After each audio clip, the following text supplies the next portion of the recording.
Hello दोस्तों, स्वागत है आपका अपनी YouTube channel Rohit Goswami law classes में। आज मैं आपको कराने वाला हूं कॉन्स्टिट्यूशन, यानी भारत का संविधान। मैंने अब से पहले आपके अपने यूट्यूब चैनल पर उच्चतम न्यायालय के न्यायाधीश को उसके पद से कैसे हटाया जा सकता है, शॉर्ट क्वेश्चन, लघु उत्तरीय प्रश्न मैं करा चुका हूं।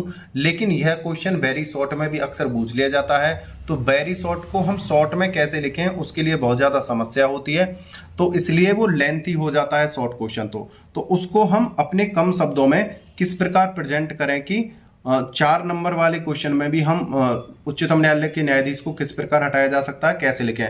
तो उसके लिए मैंने एक शॉर्ट क्वेश्चन भी बना दिया है, इसको देखते हैं। ये है हमारा अतिलघु उत्तरीय प्रश्न। उच्चतम न्यायालय के न्यायाधीश को पद से हटाना, सही है। कहीं पर पदच्युत भी लिखा आ जाता है तो आप समझ जाना, ठीक है ना। सुप्रीम कोर्ट के न्यायाधीश को राष्ट्रपति के आदेश से हटाया जा सकता है। सुप्रीम कोर्ट के सर्वोच्च न्यायालय के न्यायाधीश को, उच्चतम न्यायालय के न्यायाधीश को राष्ट्रपति के आदेश से हटाया जा सकता है। न्यायाधीश के खिलाफ महाभियोग प्रस्ताव संसद के दोनों सदनों, लोकसभा एवं राज्यसभा में 2/3 बहुमत के साथ पारित होना चाहिए। न्यायाधीश के खिलाफ महाभियोग के प्रस्ताव को लोकसभा के 100 और राज्यसभा के 50 सदस्यों का समर्थन होना चाहिए। यानी कि अगर हम सर्वोच्च न्यायालय के न्यायाधीश को, सुप्रीम कोर्ट के न्यायाधीश को, उच्चतम न्यायालय के न्यायाधीश को अगर हम उनको उनके पद से हटाते हैं तो सबसे पहली प्रक्रिया होती है, यह जो पावर जो होती है राष्ट्रपति के हाथ में होती है। उससे पहले उनको अगर उनके पद से हटाना है तो प्रस्ताव को महाभियोग लगाकर हम उनको हटा सकते हैं। कैसे? महाभियोग लगाकर। यह महाभियोग जो है लोकसभा और राज्यसभा दोनों में दिया जाएगा। लोकसभा और राज्यसभा के जो सदस्य संख्या है उनके 2/3 से अगर यह पारित होता है, उनका आदेश मिलता है, तब यह जाता है और इस पर एक 3 सदस्य लोगों की समिति बैठती है, जिसमें हमारे भारत के मुख्य न्यायाधीश होते हैं, सर्वोच्च न्यायालय का जज होता है, हाई कोर्ट के एक मुख्य न्यायाधीश होते हैं और भारत का एक प्रख्यात विधिवेत्ता, यानी जो विधि का अखंड ज्ञान रखता हो, इन लोगों की एक मीटिंग बैठाई जाती है। उसमें फिर जांच की जाती है कि जो महाभियोग सर्वोच्च न्यायालय के न्यायाधीश पर लगाया गया है वो सही है या गलत है। उस चीज का फैसला हो जाने के बाद कि जो महाभियोग लगा गया है, जो लोकसभा और राज्यसभा के जो सदस्य हैं 2/3 लोगों ने इसे पारित कर हमारे पास भेज दिया है पास करके।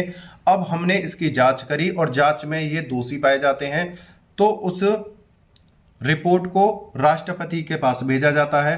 राष्ट्रपति उनका निरीक्षण होने के बाद सर्वोच्च न्यायालय के न्यायाधीश को उनके पद से हटा दिया जाता है। तो यह प्रक्रिया थी उच्चतम न्यायालय के न्यायाधीश को उसके पद से कैसे और किस कारणों से हटाया जा सकता है।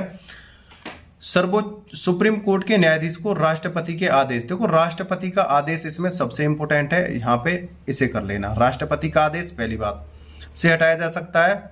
न्यायाधीश के खिलाफ महाभियोग प्रस्ताव लगा के हटाया जा सकता है। और ये कहाँ पर प्रस्तुत होना चाहिए? संसद के दोनों सदनों में। संसद के 2 सदन कौन कौन से होते हैं? लोकसभा एवं राज्यसभा में लगाया जाना चाहिए। और लोकसभा और राज्यसभा के कितने सदस्यों द्वारा ये पारित होना चाहिए? 2/3, यानी लोकसभा के 100 और राज्यसभा के 50 बहुमत के साथ पारित होना चाहिए। न्यायाधीश के खिलाफ महाभियोग के प्रस्ताव को लोकसभा के 100 और राज्यसभा के 50 सदस्यों का समर्थन होना चाहिए। इसके बाद एक 3 सदस्य लोगों की समिति बैठती है, जिसको हम कहते हैं भारत के मुख्य न्यायाधीश, सर्वोच्च न्यायालय का मुख्य न्यायाधीश, हाई कोर्ट का मुख्य न्यायाधीश और एक भारत का प्रख्यात विधिवेत्ता। इनके निर्णय पर रिपोर्ट फिर हमारी जाती है राष्ट्रपति को और राष्ट्रपति इनको इनके पद से हटा देता है। उम्मीद करता हूँ यह क्वेश्चन आपको अच्छे से समझ में आया होगा। और इसका जो है, ये तो था हमारा वेरी शॉर्ट क्वेश्चन, और इसका जो शॉर्ट क्वेश्चन है जो 10 नंबर में आता है वो उसकी वीडियो में ऑलरेडी आपके यूट्यूब चैनल पर डाल चुका हूं, आप प्लेलिस्ट में जाकर देख लेना। वीडियो को अंत तक देखने के लिए धन्यवाद। टेक केयर, बाय बाय, जय हिंद, जय भारत।